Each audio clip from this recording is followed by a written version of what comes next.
Terima kasih, Vader in de hemel. Dank u voor deze morgen. Dank u voor ons samen zijn. Dank u voor uw aanwezigheid in ons midden, Heer. We zijn uw kinderen, we zijn zo bevoorrecht om bij u te komen, Heer. Zomaar is dankzij uw genade, Vader. Dank u voor uw bloed die ons gewassen hebt. We zijn gerechtvaardigd als uw kinderen, Vader. Heilige Geest, leid onze samen zijn. Leid alles wat we doen vandaag, Heer.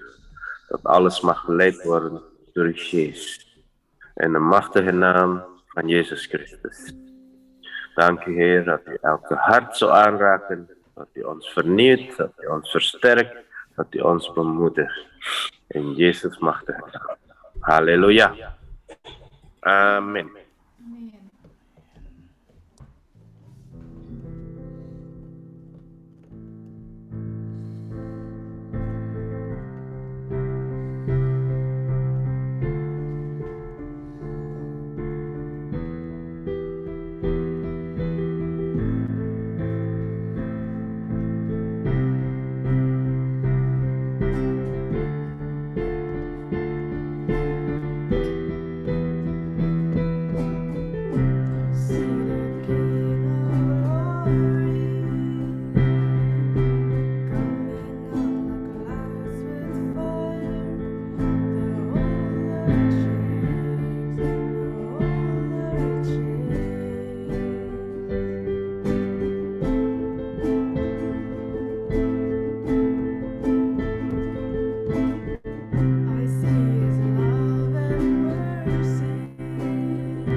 secrets of our earth.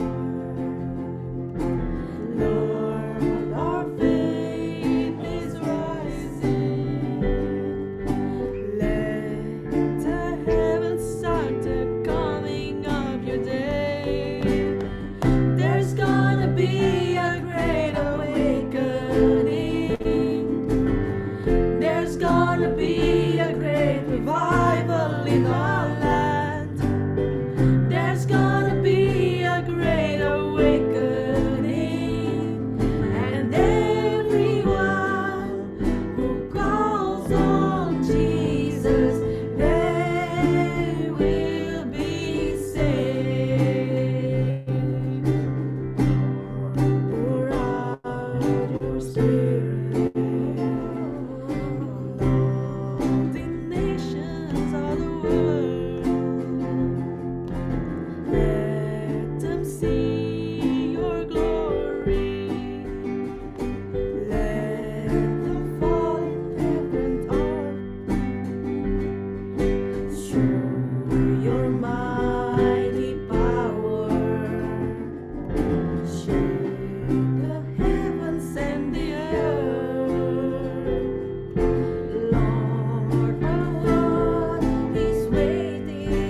ku berjalan di dalamnya.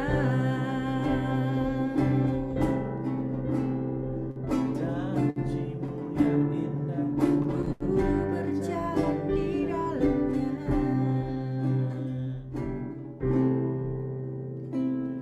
Janjimu yang indah, ku berjalan di dalamnya.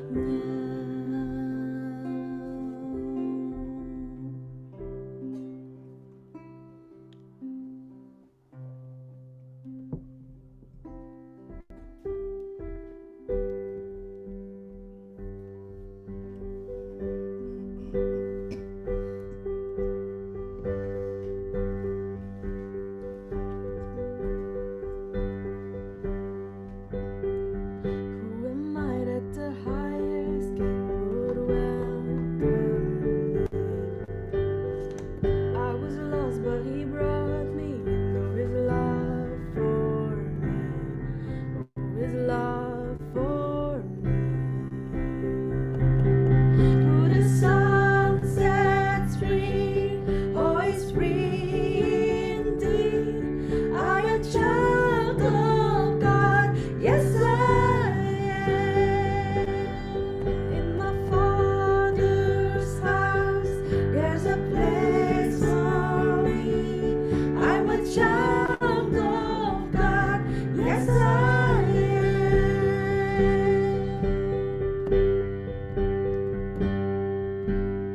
Free at last as he ransomed me, oh, his grace runs deep. While I was a slave to sin, Jesus died for me. Yes, he died for me. Who the sun sets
a child of God. Yes, I am. I'm a child of God. Yes, I am.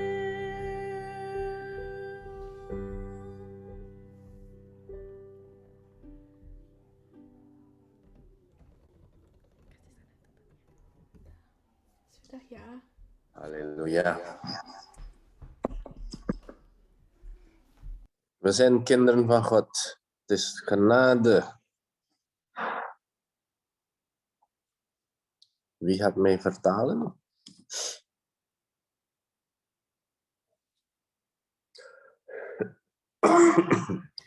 Ik doe het, Om. Ik doe het vertalen. Oh, je zit tussen de lion en de eagle. Bentar ya, Ki. Halleluja. Michael heeft gevraagd dat ik zou spreken vandaag. Michael meminta saya untuk membagikan firman hari ini. En ik wist dat pas van gisteravond. Dan saya baru tahu kemarin malam. Halleluja. Zo, God is goed. Ya, Tuhan Yesus baik. We willen altijd hem aanbidden. We willen hem danken voor alles wat we al ontvangen hebben. Kita selalu ingin berterima kasih dan memuji Tuhan untuk apa yang sudah Tuhan berikan dan lakukan untuk kita semua. En elke dag, elke morgen, er is een verse genade ter beschikking voor ons. Dan setiap hari baru, setiap pagi selalu tersedia anugerah Tuhan buat kita semuanya. Sorry als ik mijn keel een beetje droog is. Dus er is niks tekort met ons, want God voorziet alles. Jadi kita ini tidak kekurangan apapun karena Tuhan sudah menyediakan segala sesuatunya. Hij heeft zelfs de beste cadeau aan ons gegeven. Bahkan segala sesuatu yang terbaik Tuhan berikan kepada kita. Het is allemaal begonnen met Jezus Christus, die een volbrachte offer heeft gedaan voor ons. Dimulai dari pengorbanan Tuhan Yesus yang sempurna yang sudah Dia berikan untuk kita. Zodat we zijn kinderen kunnen worden. Sehingga kita bisa menjadi anak-anak Allah. Dat we leven en leven in overvloed. Dan kita hidup dan menghidupi semua kemurahan dalam kelimpahan Tuhan. Tot in de eeuwigheid. Di hidup saat ini sampai pada kekekalan. En Jezus is ten hemel opgegaan en aan de rechterhand van de Vader zit hij op dit moment. Dan Tuhan Yesus kembali ke surga, kemudian Dia duduk di sebelah kanan Allah Bapa. Maar hij zegt tegen de leerlingen, ik zal u niet als wezen achterlaten. Tetapi Tuhan Yesus juga berkata bahwa aku tidak akan meninggalkan engkau sebagai yatim piatu. We lezen uit Johannes 14, vers 16. Tertulis di dalam Yohanes 14.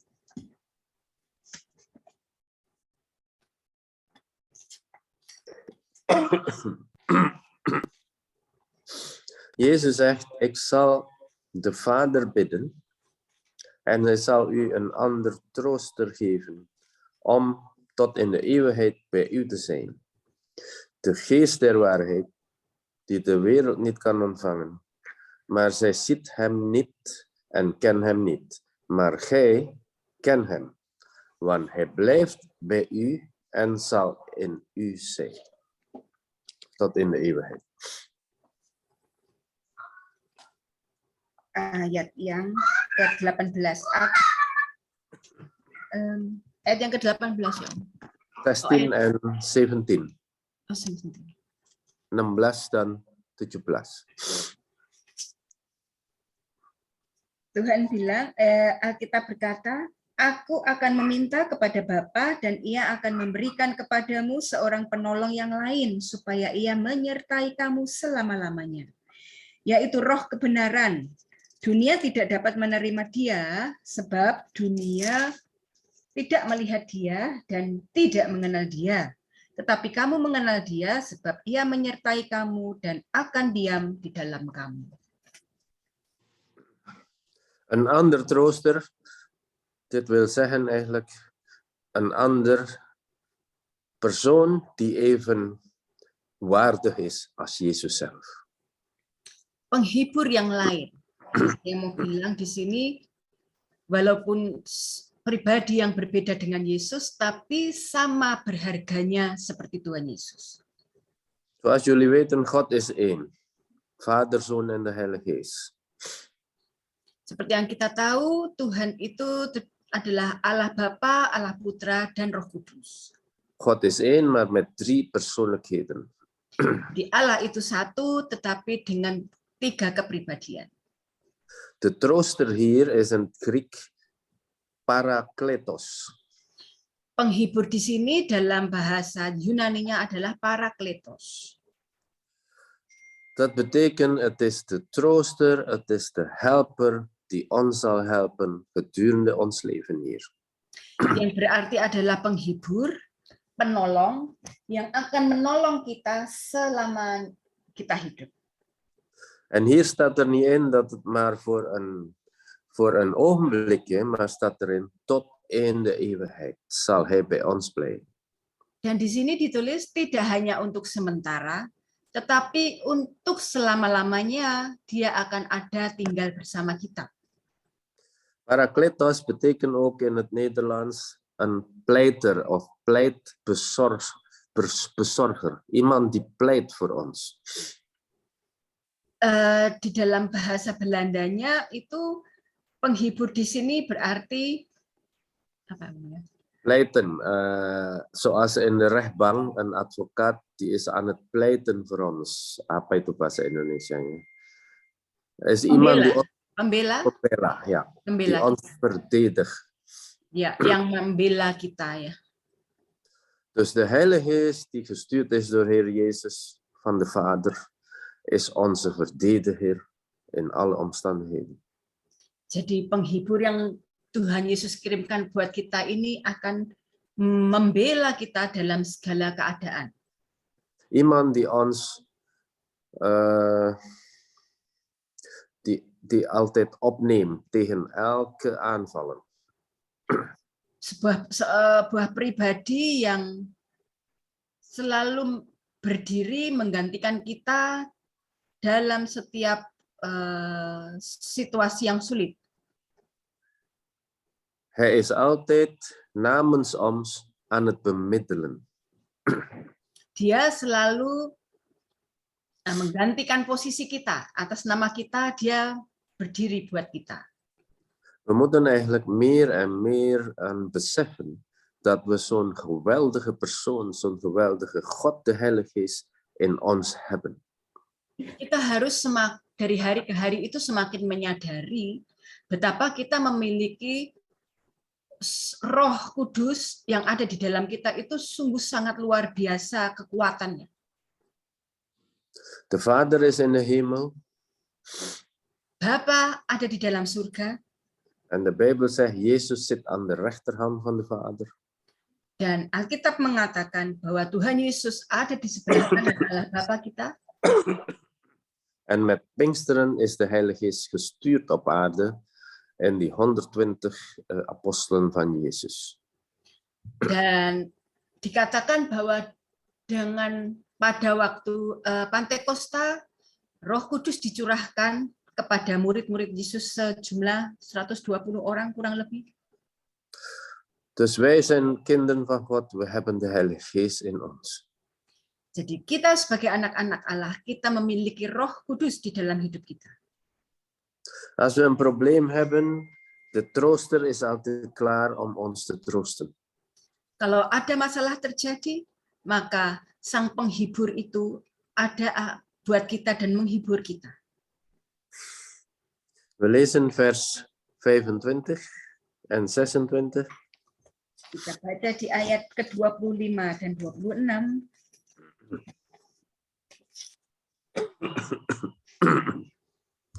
Dit heb ik tot u gesproken, terwijl ik nog bij u verblijf.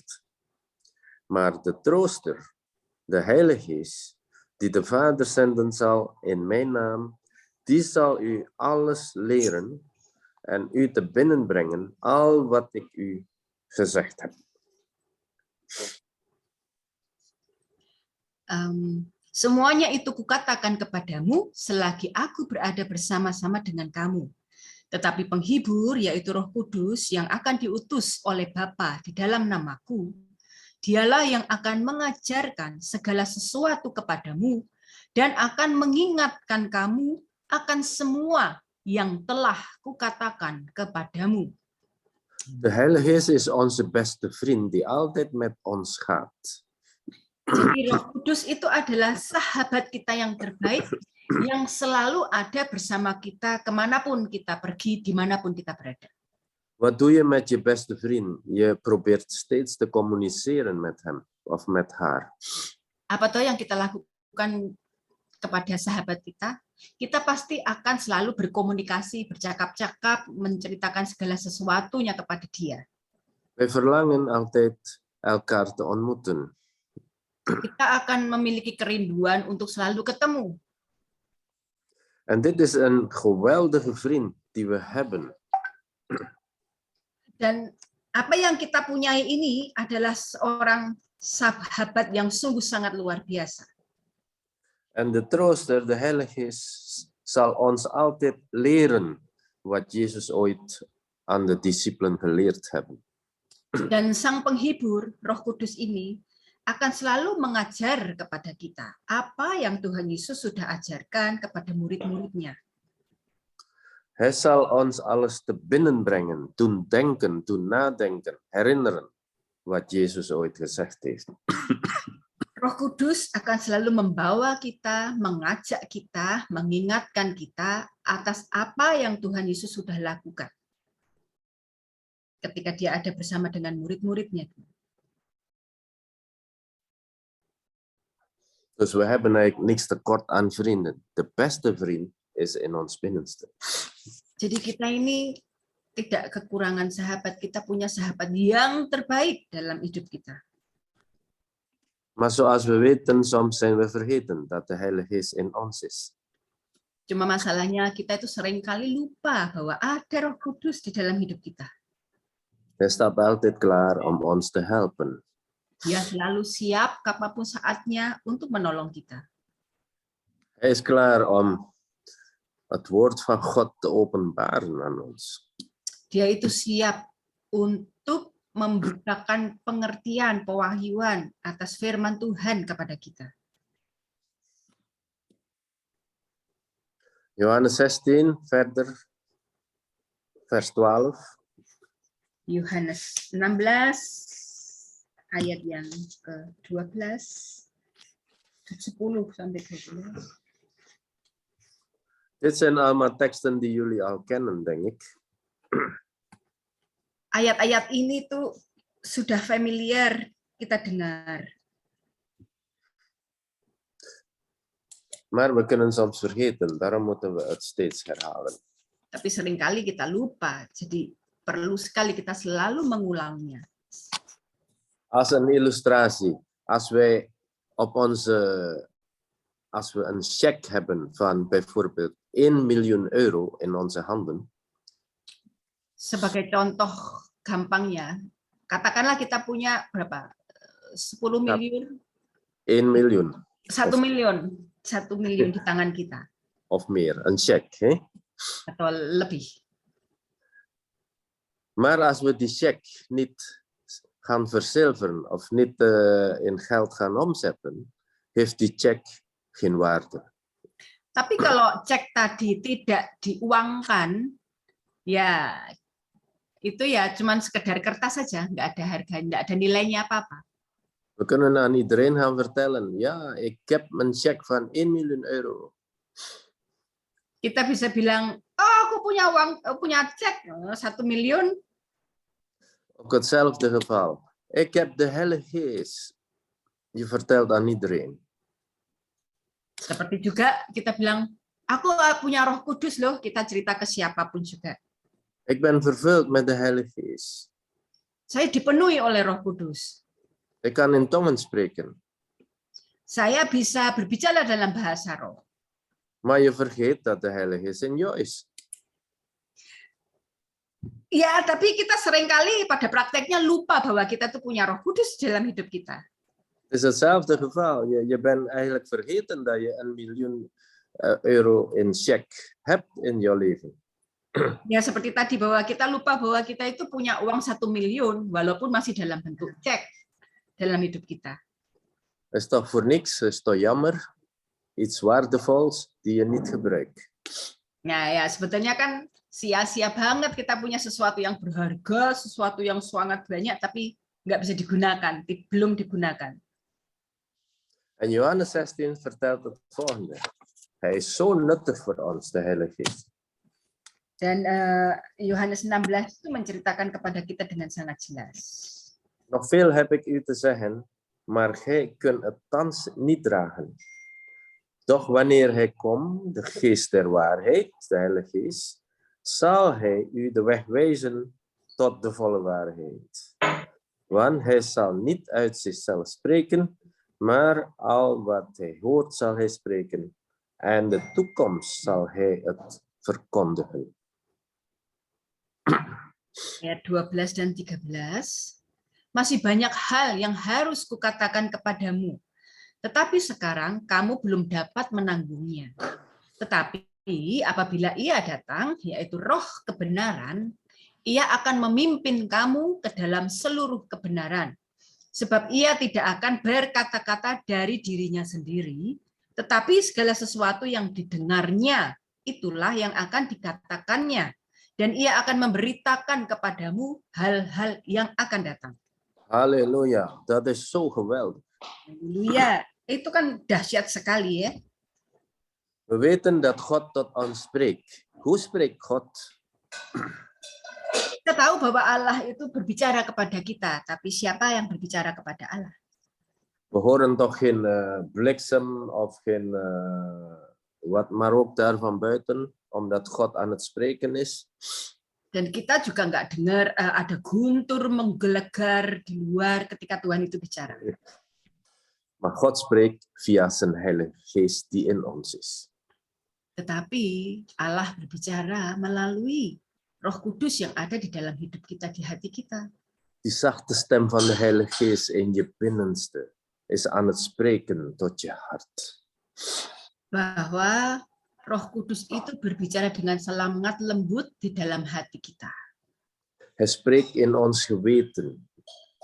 Dia berbicara melalui pengetahuan kita. Hij geeft een gedachte in onze gedachten. Dia memberikan pemikiran-pemikiran.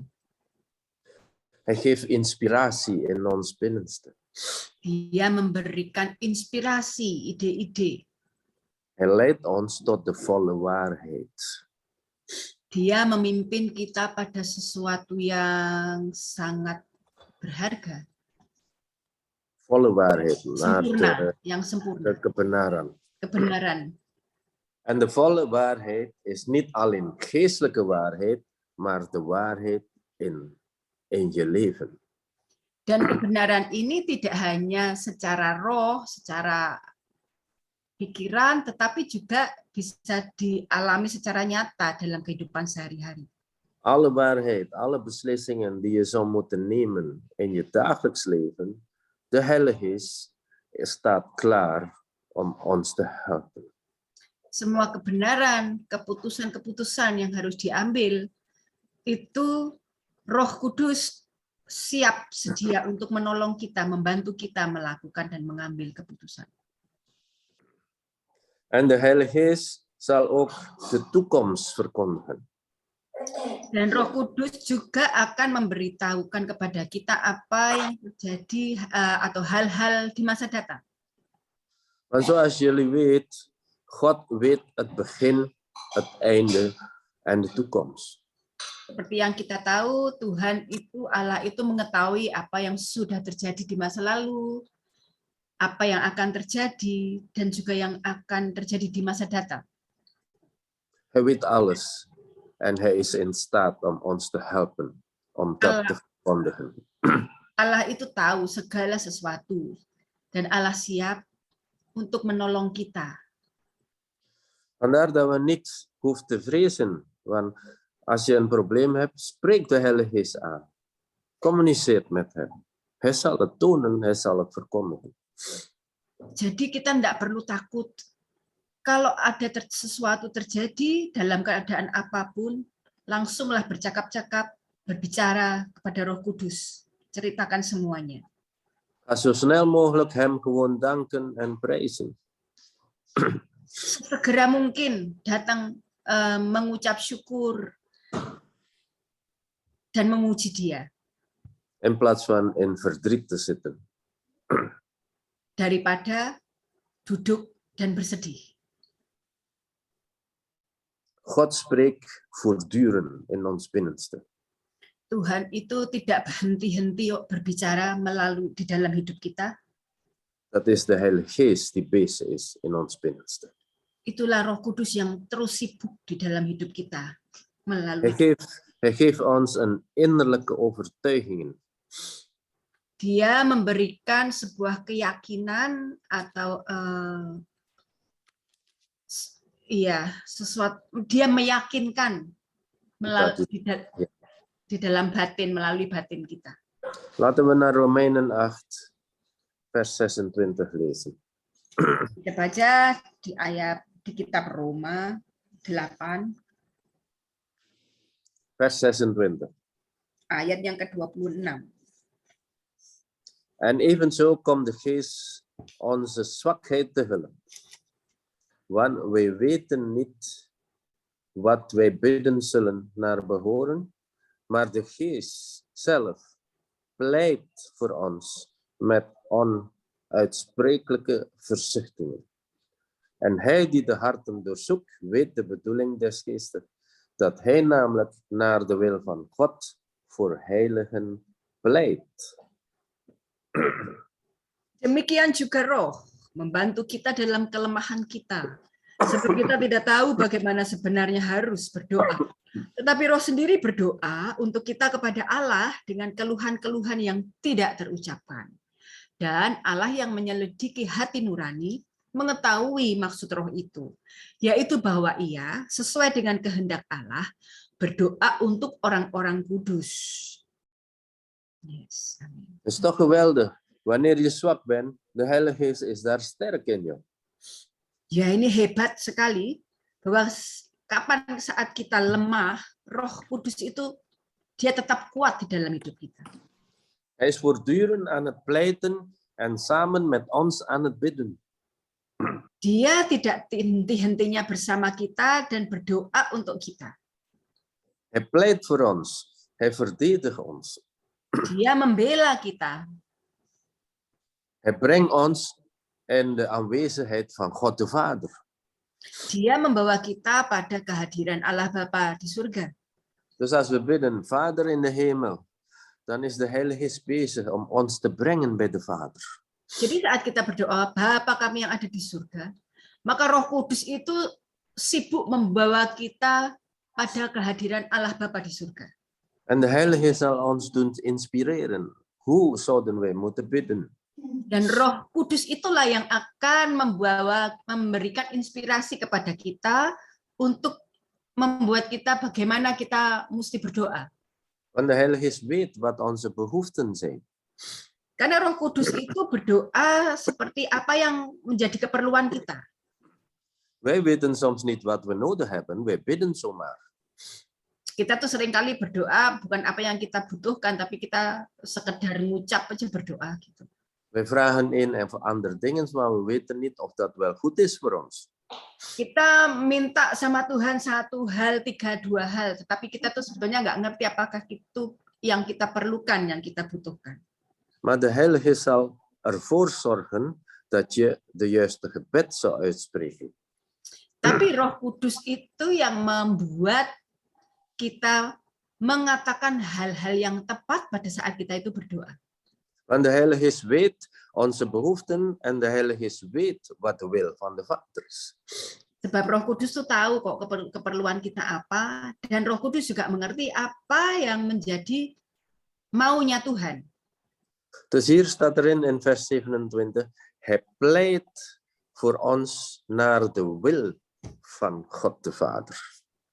Seperti yang di ayat ke-26 ditulis bahwa Roh Kudus itu membawa kita pada apa yang Tuhan mau.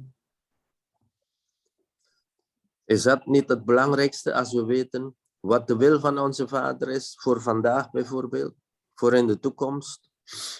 Bukankah itu sebuah hal yang sangat utama untuk kita bisa mengetahui apa yang menjadi keinginan, kehendak Tuhan untuk kita hari-hari ini dan di hari-hari yang mendatang? Want de wil van de Vader is altijd het goede, het welgevallige en het volmaakte voor ons. Sebab kehendak Tuhan itu selalu yang sempurna, selalu yang paling pas dan yang terbaik untuk kita. Hij weet wat het beste is voor ons. Allah itu tahu yang terbaik untuk kita. Daarom kunnen we ook verder gaan in Romeinen 8, vers 28. Dit is een sleutelvers die zo belangrijk is voor mij persoonlijk.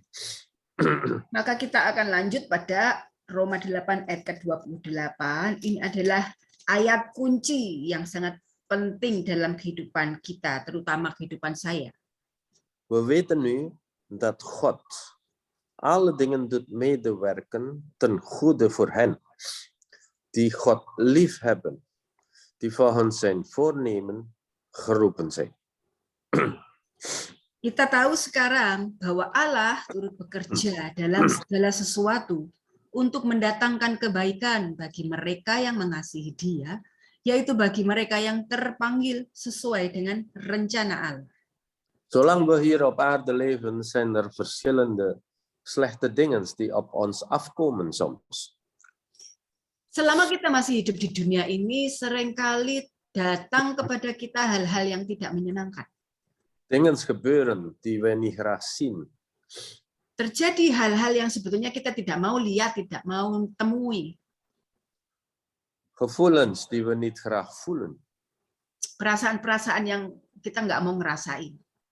Maar als we weten dat al deze dingen wordt gebruikt door God ten goede van ons.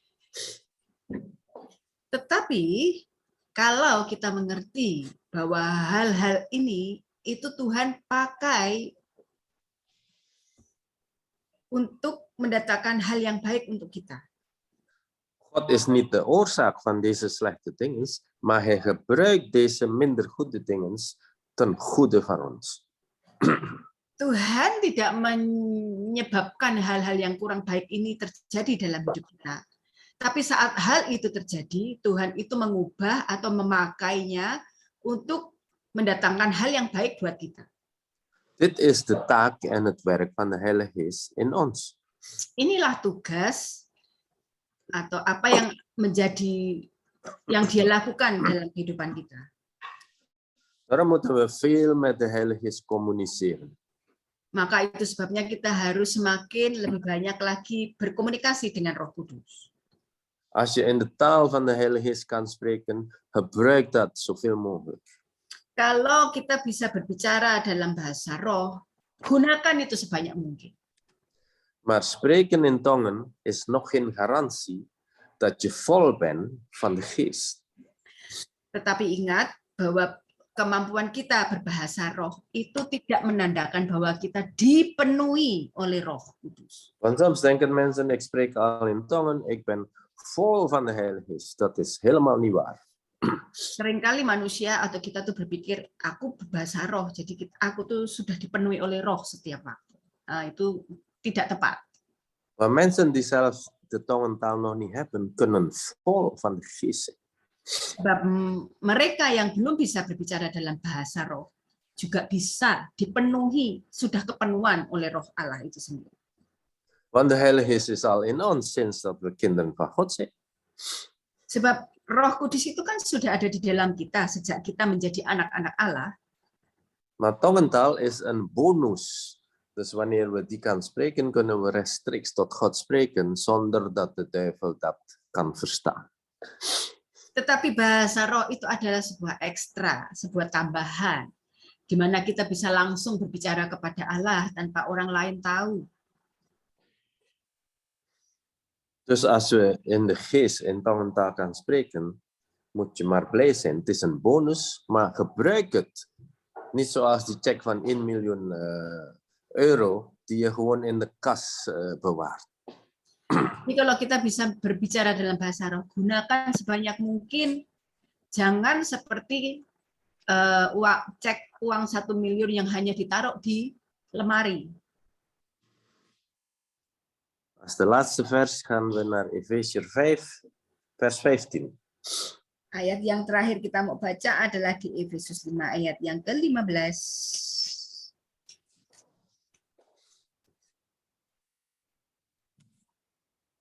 Ziet dus nauwlettend toe hoe gij wandelt. Niet als onwijzen, maar als wijze mensen.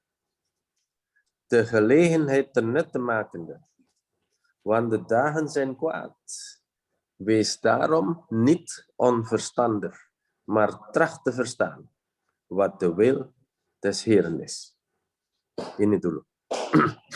Ayat yang ke-15, karena itu perhatikanlah dengan seksama bagaimana kamu hidup. Jangan seperti orang bebal, tetapi seperti orang arif.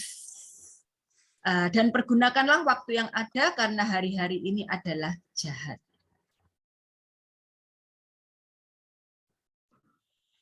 Probeer ya. Ya, sebab itu janganlah kamu bodoh, tetapi usahakanlah supaya kamu mengerti kehendak Tuhan. Hoe kunnen we de wil van God weten? Lalu bagaimana kita bisa tahu kehendak Tuhan? Vers 17, vers 18 is het antwoord. En bedringt u niet aan wijn, waarin bandeloosheid of dronkenschap is, maar wordt vervuld met de Heilige Geest. Ayat yang ke-18 itu jawabannya. Dan janganlah kamu mabuk oleh anggur, karena anggur menimbulkan hawa nafsu. Tetapi hendaklah kamu penuh dengan roh. God maakt vergelijking tussen dronkenschap met alcohol en dronkenschap met de Heilige Geest. Jadi di sini ada dibuat perbandingan antara mabuk oleh anggur dan mabuk oleh roh.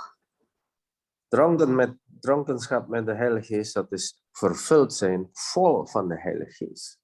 Mabuk oleh roh, maksud di sini adalah dipenuhi oleh Roh Kudus. Dat is onze taak, wordt vol van de Heilige Geest. Itulah tugas kita, yaitu dipenuhi, membiarkan hidup kita dipenuhi oleh roh. Heb gemeenschap met de Heilige Geest. Miliki hubungan dengan Roh Kudus. Hij is je beste vriend. Sebab Roh Kudus adalah sahabat yang terbaik. Hij is de trooster, parakletos. Dia adalah penghibur, parakletos kita. Hij is onze beste helper. Dia adalah penolong yang terbaik. En vers 19 zegt, en spreek onder elkander in psalmen, lofzangen, geestelijke liederen, zing en jubel de Heere van harte. Zo dank ten alle tijden in de naam van onze Heere Jezus Christus, God de Vader voor alles. Dan berkata-katalah seorang kepada yang lain dalam mazmur, kidung puji-pujian dan nyanyian rohani. Bernyanyi dan bersoraklah bagi Tuhan dengan segenap hati.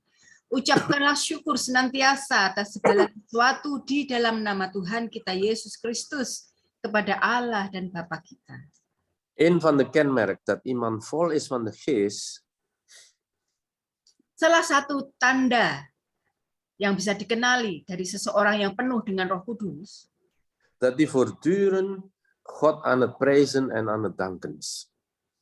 Bahwa dia terus-menerus tidak henti-hentinya mengucap syukur kepada Tuhan dan memuji-muji Allah. En staat er ook in vers 19, begin lofzangen, geestelijke liederen te zingen, God aanbidden. Tertulis jelas di ayat yang ke-19. Mengucapkan mazmur, kidung puji-pujian dan nyanyian rohani. Zingen en jubelen voor de Heer van harte. Bernyanyi dan bersorak bagi Tuhan dengan segenap hati. Dus om af te sluiten wil ik het volgende zeggen. Dan Dat inilah we, ayat kunci yang saya mau katakan, dat het echt een voorrecht is dat we de Heilige Geest bij ons en in ons hebben. adalah sebuah hak istimewa bahwa kita memiliki Roh Kudus di dalam hidup kita. Dan hebben we God in ons binnenste. Bahwa kita memiliki Allah yang hidup di dalam hidup kita. En vergeet niet, God spreekt via de Heilige Geest in ons. Dan jangan lupa bahwa Allah itu berbicara melalui Roh Kudus di dalam hidup kita. En we ontvangen kracht wanneer de Heilige Geest over ons komt. Dan kita mendapatkan kekuatan saat Roh Kudus itu hidup bergerak di dalam kita. En we hebben de Heilige Geest in ons. Dan kita ini memiliki di dalam hidup kita Roh Kudus. Heer, we danken u voor uw aanwezigheid in ons leven. Bapa di surga, kami mengucap syukur untuk kehadiran-Mu dalam kehidupan kami. Heilige Geest, dank u dat u in ons bent. Dan Roh Kudus, kami bersyukur bahwa Engkau ada dalam hidup kami. Vergeef ons, Heilige Geest, als we u soms vergeten of u niet aanspreken. Maafkan kami, ampuni kami kalau seringkali kami melupakan Engkau dan tidak bercakap-cakap denganmu. Want u bent altijd zo goed voor ons. U staat altijd klaar om ons te helpen. Sedangkan Engkau sungguh sangat baik untuk kami. Engkau selalu siap sedia buat kami. Maak ons gevoelig voor u, Heer. Buat kami semakin sensitif dengan keberadaanmu. Open onze geestelijke oren en ogen, Heer. Engkau membuka telinga rohani kami dan mata rohani kami. Dat we uw stem beter kunnen verstaan. Supaya kami mendengar suaramu lebih jelas lagi, Tuhan. Dat we echt de wil van de Vader kunnen uitvoeren en kunnen doen in ons dagelijks leven. Sehingga dalam kehidupan kami sehari-hari itu kami bisa melakukan semua hal yang menjadi kehendak-Mu. Het is onze verlangen, Heer, dat uw koninkrijk, uw wil, geschieden in ons leven. Dan satu-satunya kerinduan kami, Tuhan, bahwa semua yang menjadi kehendak-Mu itu terjadi nyata dalam kehidupan kami di atas muka bumi ini. Dat de liefde van de Vader, Bahwa cinta dari Bapa di surga, de genade van Heer Jezus anugerah dari Tuhan Yesus Kristus, en de gemeenschap met de Heilige Geest steeds onze portie mag zijn. dan persekutuan dengan Roh Kudus selalu nyata dalam hidup kami. In Jezus' machtige naam. Halleluja. Amen. Dalam nama Tuhan Yesus Kristus yang mulia dan berkuasa. Haleluya. Amin. God zegen jullie allemaal. En Tuhan fijn Yesus memberkati. dag.